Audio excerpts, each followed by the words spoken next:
Hello students, welcome to Learn Me Now. Today we are going to learn subject verb agreement. Subject verb agreement में हम देखेंगे कि किस subject के साथ वर्ब का कौन सा फॉर्म एग्री करता है, कौन सा फॉर्म यूज किया जाता है. तो सब्जेक्ट वर्ब एग्रीमेंट का जो चैप्टर है इसको मैंने 6 पार्ट में बांटा है. 6 भाग में 6 वीडियो इसका बनना है, जिसके पार्ट 1 को आज हम देखेंगे. Let's start. तो सब्जेक्ट वर्ब एग्रीमेंट मतलब किस सब्जेक्ट के साथ कौन सा वर्ब का यूज किया जाएगा. इस सब्जेक्ट वर्ब एग्रीमेंट को हम एक वर्ड में सिंटेक्स कहते हैं. तो सिंटेक्स क्या है कि सिंटेक्स ऐसा रूल है जिसमें किसी भी सेंटेंस में जो सब्जेक्ट होता है उस सब्जेक्ट के नंबर और पर्सन के अनुसार ही वर्ब का यूज किया जाता है, वर्ब को एग्री कराया जाता है. तो ये जो रूल है उस रूल को सिंटेक्स कहते हैं और इस रूल के अनुसार ही हमारा सेंटेंस बनाया जाता है. मतलब सब्जेक्ट को वर्ब के साथ एग्री कराकर एक मीनिंगफुल और कंप्लीट सेंटेंस बनाया जाता है. सीधा example, I am a student, मैं एक स्टूडेंट हूँ. तो यहाँ आई सब्जेक्ट है और इसके साथ एम वर्ब का यूज किया गया है. तो इसका क्या रूल है कि आई के साथ एम का ही यूज होता है. Next, you are a student, you are a student, you के साथ आर का ही यूज किया गया है. क्यों? नेक्स्ट, ही और सी इज ए स्टूडेंट, ही और सी के साथ यूज किया जाता है इज. ऐसा क्यों है, इसका क्या रूल है. वी आर स्टूडेंट्स, वी के साथ आर का यूज किया गया है. दे आर स्टूडेंट्स, दे के साथ आर का यूज किया गया है. तो ये जो सब्जेक्ट हैं इनके साथ जो वर्ब लगाए जाते हैं सेंटेंस में, सेंटेंस को मीनिंगफुल बनाने के लिए, इसका जो रूल है यही सिंटेक्स है. इसी को हम सब्जेक्ट वर्ब एग्रीमेंट कहते हैं और इसी रूल को आज हम पढ़ने जा रहे हैं कि ये आखिर ऐसा कौन सी बात है कि हम इसके साथ, जिस सब्जेक्ट के साथ यही वर्ब यूज करेंगे. चलिए इसका जो जनरल रूल्स होता है उसको देखें. तो सबसे पहले हम देखते हैं बी. बी वर्ब का एक फॉर्म होता है, वर्ब बी. तो बी का अर्थ होता है होना. तो ये बी कहीं पर वर्ब बी से कोई वर्ब नहीं बनता है, ये सेंटेंस में बी के रूप में नहीं आता है. इसके अलग अलग फॉर्म होते हैं जिसमें होता है am, is, are, was, were. इनको हम लोग वर्ब बी के फॉर्म्स कहते हैं और यही फॉर्म्स सेंटेंस में सब्जेक्ट के साथ यूज किए जाते हैं. तो ये वर्ब बी है. तो ये जो वर्ब बी है ये सब्जेक्ट के पर्सन और नंबर के अनुसार अलग अलग फॉर्म में यूज किया जाता है, जिसको हम देखेंगे इस चार्ट के द्वारा. तो इस चार्ट में हम देख रहे हैं कि ये जो सब्जेक्ट हैं वो फर्स्ट पर्सन में अलग है, सेकेंड पर्सन में अलग होते हैं, थर्ड पर्सन में अलग होते हैं. तो यहाँ सब्जेक्ट के प्रोनाउंस के अनुसार हम सब्जेक्ट को देख रहे हैं. तो प्रेजेंट टेंस में ये इनके साथ कौन सा वर्ब लगता है और पास्ट टेंस में कौन सा वर्ब लगता है. प्रेजेंट टेंस के सिंगुलर सब्जेक्ट के साथ कौन सा वर्ब लगता है, प्लूरल के साथ कौन सा लगता है. पास्ट टेंस में सिंगुलर के साथ कौन सा वर्ब लगता है, प्लूरल सब्जेक्ट के साथ कौन सा वर्ब लगता है, इसको हमको देखना है. तो देखें, सब्जेक्ट जब फर्स्ट पर्सन में हो, प्रेजेंट टेंस में सब्जेक्ट फर्स्ट पर्सन में सिंगुलर नंबर में होता है, वो आई होता है. फर्स्ट पर्सन हमेशा आई और वी होता है, सिंगुलर में आई होता है, वी होता है प्लूरल में. तो जब ये प्रेजेंट टेंस में होता है तब आई के साथ एम का यूज किया जाता है. एम जो वर्ब होता है, वर्ब बी का जो फॉर्म एम होता है, ये सिर्फ और सिर्फ आई के साथ यूज किया जाता है. और कब? आई चूंकि सिंगुलर सब्जेक्ट है तो इसके साथ एम यहाँ लग रहा है. अब आगे देखें, आई का प्लूरल सब्जेक्ट प्लूरल फॉर्म होता है वी. तो वी प्लूरल हो गया, इसलिए इसके साथ प्लूरल वर्ब आर का यूज किया जाता है. आर प्लूरल होता है. आगे बढ़े पास्ट टेंस में. तो फर्स्ट पर्सन में जब सब्जेक्ट सिंगुलर होता है आई, उसके साथ पास्ट टेंस में वॉज का यूज किया जाता है. एम का पास्ट यहाँ वॉज होता है तो आई के साथ वॉज का यूज किया जाता है. अब आई का प्लूरल वी के साथ वर का यूज किया जाता है. वॉज का प्लूरल कौन सा वर्ब होता है? वर होता है. तो वी के साथ वर का यूज किया जाता है. अब देखें सेकेंड पर्सन. सब्जेक्ट जब सेकेंड पर्सन हो तो वो सिंगुलर या प्लूरल दोनों में प्रोनाउन में यू ही होता है। तो यू सिंगुलर में भी यू होता है और प्लूरल में भी यू होता है।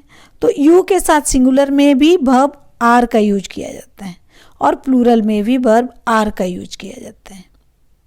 अब आगे बढ़े पास्ट टेंस में, तो सेकेंड पर्सन सिंगुलर यू या प्लूरल यू दोनों के साथ आर का जो पास्ट फॉर्म होता है वर, उसका यूज किया जाता है। अब आगे देखें third person, subject third person singular he see it या कोई भी एक नाम, तो ये ही सी इट प्रोनाउन है यहाँ पर। तो ही सी या इट तीनों के साथ सिंगुलर वर्ब का यूज किया जाता है। तो ये जो सिंगुलर वर्ब है ये ईज होता है।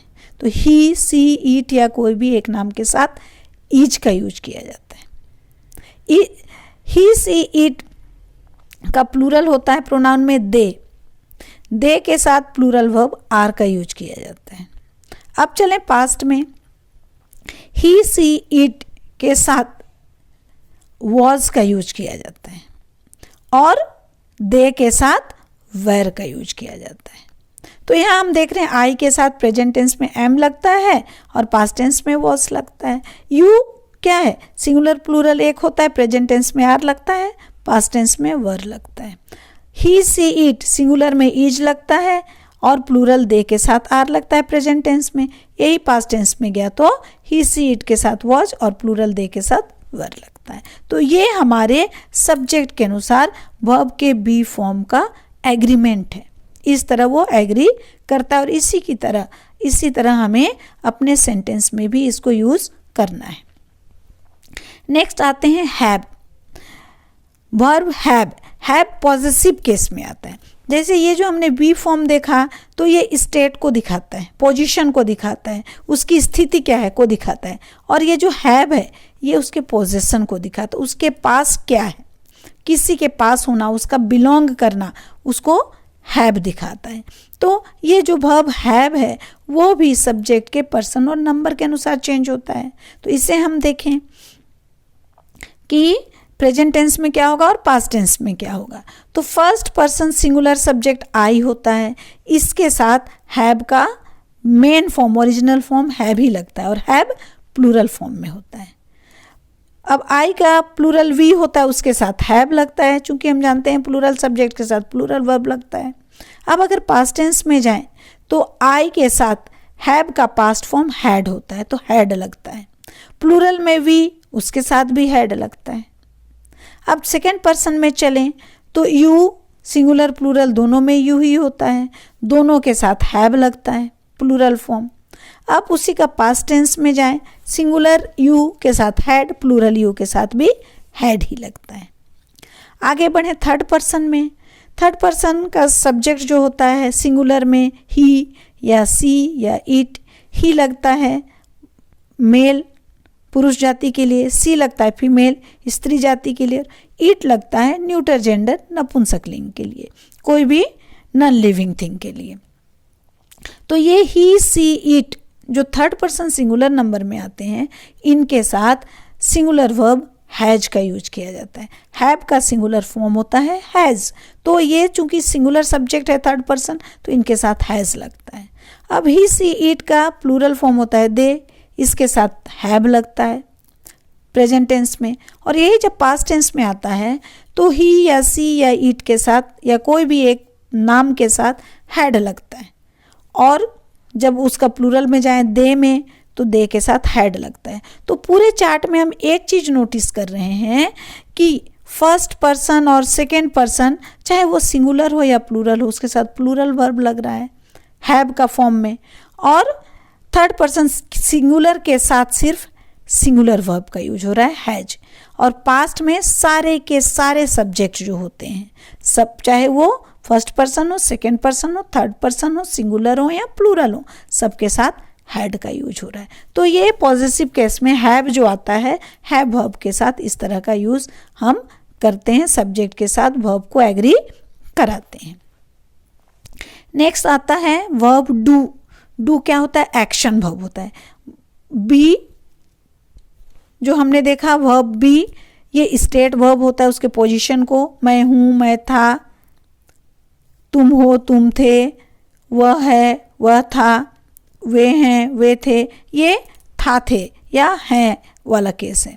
और हैव जो है मेरे पास था, I have a book, you have a book, he has a book, they have books, तो ये पास होने की बात। अब डू जो होता है ये एक्शन वर्ब होता है। एक्शन मतलब जहाँ पर कार्य होता है, क्रिया के द्वारा कुछ काम को दिखलाना होता है, तब इसको एक्शन वर्ब कहते हैं। तो डू एक्शन वर्ब को दिखाता है, और जितने भी एक्शन वर्ब्स हैं सब डू के अनुसार चलेंगे। तो डू भी सब्जेक्ट के पर्सन और नंबर के अनुसार चेंज होता है। जैसे हम देख रहे हैं यहाँ फर्स्ट पर्सन आई, आई के साथ प्लूरल डू का यूज किया जाता है। प्लूरल वर्ब डू, डू जो है वो प्लूरल फॉर्म में रहता है, तो डू। और आई का प्लूरल वी हुआ, इसके साथ डू लगा। पास्ट टेंस में अगर चलते हैं तो आई के साथ डिड लगता है, डू का पास्ट फॉर्म।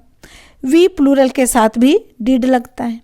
सेकेंड पर्सन में चलें, जो मैंने बताया कि यू सिंगुलर या प्लूरल दोनों में सेम होता है, तो इसके साथ दोनों के साथ ही प्लूरल वर्ब लगता है, तो you do, you do.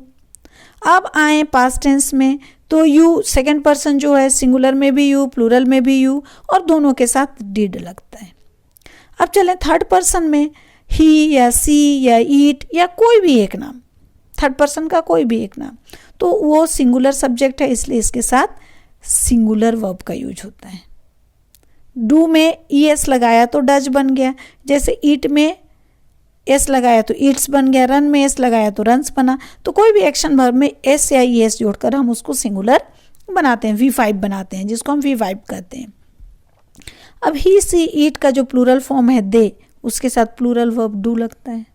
Past tense में चलें तो ही सी ईट सिंगुलर के साथ डिड लगा, दे प्लूरल के साथ भी डिड लगा। तो पास्ट टेंस में क्या होता है, कोई भी सब्जेक्ट हो, किसी भी पर्सन में, किसी भी नंबर में, सबके साथ भी2 लगता है एक्शन वर्ब में। और प्रेजेंट टेंस में सिर्फ थर्ड पर्सन सिंगुलर सब्जेक्ट के साथ ही सिंगुलर वर्ब का यूज होता है, बाद बाकी सभी के साथ प्लूरल वर्ब का यूज किया जाता है। ये हमने देखा कि हमारा जो सब्जेक्ट है एक्शन वर्ब में क्या होता है कि थर्ड पर्सन सिंगुलर सब्जेक्ट को छोड़कर बाकी सबके साथ प्लूरल वर्ब ही एग्री करता है। अब हम अलग से देखें कि पर्सन का एग्रीमेंट कैसे होता है। हमने तो अभी देख ही लिया, उसी को फिर से रिवाइज करते हैं कि पर्सन मतलब first person, second person, third person, तो इन तीनों पर्सन के साथ वर्ब कैसे एग्री करता है। तो हमने चार्ट में देखा, उसी को हम यहाँ पर रिवाइज करें कि फर्स्ट पर्सन चाहे वो सिंगुलर हो या प्लूरल हो, दोनों के साथ प्लूरल वर्ब लगता है। यहाँ भी हमने देखा है, आई के साथ भी डू, वी के साथ भी डू, यू के साथ भी डू, यू के साथ भी डू, दे के साथ भी डू। तो ये यही बात है कि चाहे वो फर्स्ट पर्सन हो, फर्स्ट पर्सन का सिंगुलर हो या प्लूरल हो, दोनों के साथ प्लूरल वर्ब का ही यूज किया जाता है। ये हम प्रेजेंट टेंस में चेंज की बात होती है। पास्ट टेंस में तो सबके साथ सेम होता है, जो हमने इस चार्ट में देखा कि पास्ट टेंस में सारे सब्जेक्ट के साथ वर्ब सेम होता है, V2 होता है। केवल प्रेजेंट टेंस में थर्ड पर्सन सिंगुलर सब्जेक्ट के साथ सिंगुलर वर्ब का यूज होता है। यही बात यहाँ हम देख रहे हैं। तो फर्स्ट पर्सन का सिंगुलर प्लूरल दोनों के साथ प्लूरल वर्ब है। एग्जाम्पल देखें, आई ईट एप्पल्स, आई के साथ ईट लगा plural verb, we eat apples, we के साथ भी प्लूरल वर्ब ईट लगा। अब आए सेकेंड पर्सन में, सेकेंड पर्सन में भी सिंगुलर और प्लूरल दोनों के साथ ही प्लूरल वर्ब लगता है।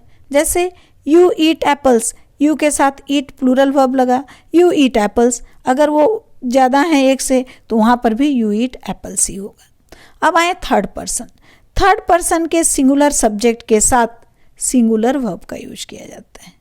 जैसे ही या सी के साथ ईट्स एप्पल्स, तो ईट में जब एस एस डाल दिया तो वो क्या हो गया, सिंगुलर बन गया। तो इसीलिए ही सी के साथ ईट्स लगता है। अब देखें थर्ड पर्सन प्लूरल सब्जेक्ट के साथ क्या होता है, प्लूरल वर्ब लगता है। जैसे दे ईट एप्पल्स, दे प्लूरल है तो ईट भी प्लूरल ही होगा। तो ये हमने देखा कि फर्स्ट पर्सन में सब्जेक्ट सिंगुलर हो या प्लूरल, प्लूरल वर्ब लगेगा। सेकेंड पर्सन में सब्जेक्ट सिंगुलर हो या प्लूरल, प्लूरल वर्ब लगेगा। थर्ड पर्सन के प्लूरल सब्जेक्ट के साथ प्लूरल वर्ब लगेगा। सिर्फ चेंजेस कब आएगा, प्रेजेंट टेंस में थर्ड पर्सन सिंगुलर सब्जेक्ट के साथ सिंगुलर वर्ब का यूज किया जाता है। मतलब सिंगुलर सब्जेक्ट के साथ सिंगुलर वर्ब ही एग्री करता है, उसको सहमति देता है। तो ये बात हमें याद रखनी है। सो स्टूडेंट्स, आपको मेरा ये वीडियो कैसा लगा इस पर कमेंट करें। अगर पसंद आया तो इसे लाइक करें, अपने फ्रेंड्स को शेयर करें और मेरे चैनल को ज़रूर से ज़रूर सब्सक्राइब करें। थैंक्स।